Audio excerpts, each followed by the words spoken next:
Très discret ces derniers mois, à Thionville, Bertrand Mertz bénéficie toujours d'un fort capital sympathie. Donc à mon ouvrant. Ça me fait plaisir aussi.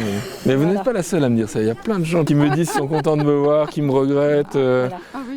Confiant mais prudent, l'ex-maire de Thionville a repris son bâton de pèlerin pour convaincre les électeurs. Lui que l'on pensait émoussé et encore affligé par sa défaite aux élections municipales, semble s'être relevé des coups durs.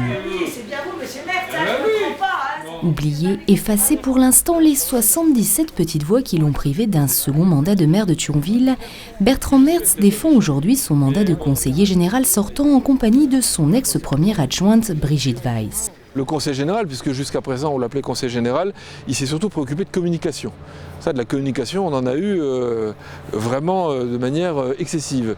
Mais se préoccuper de l'emploi, par exemple de l'insertion par l'économie pour les personnes éloignées de l'emploi, améliorer les conditions d'apprentissage, d'éducation dans les collèges, apporter une contribution à la résolution de la problématique du transport transfrontalier, tout cela, ce sont des sujets sur lesquels le conseil départemental demain pourra agir avec efficacité.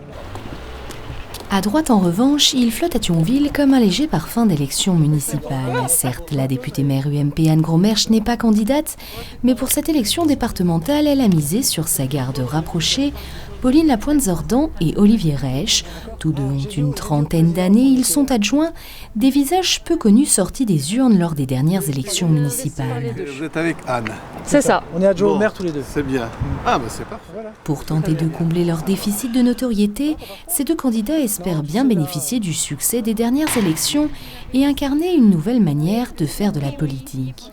C'est dans notre projet, créer des permanences de conseillers départementaux pour conserver ce lien avec les gens et aussi, ce qui est important, rendre compte de notre action au moins une fois par trimestre pour expliquer ce qu'on a fait, pourquoi on l'a fait, comment on l'a fait.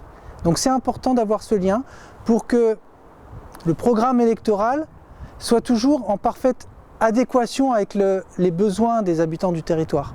Bertrand Mertz et Brigitte Weiss tentent de mobiliser les abstentionnistes autour des enjeux du département. La ville et la circonscription sont déjà dans l'escarcelle de la droite, mais Bertrand Mertz veut y croire, tandis qu'à droite, la jeune équipe infligerait bien un coup de grâce au PS en emportant le canton de Thionville, seul mandat encore détenu par la gauche locale. Un duel gauche-droite que pourrait bien venir troubler 5 autres listes, dont celle des candidats frontistes Hervé Hoff et Catherine Bure.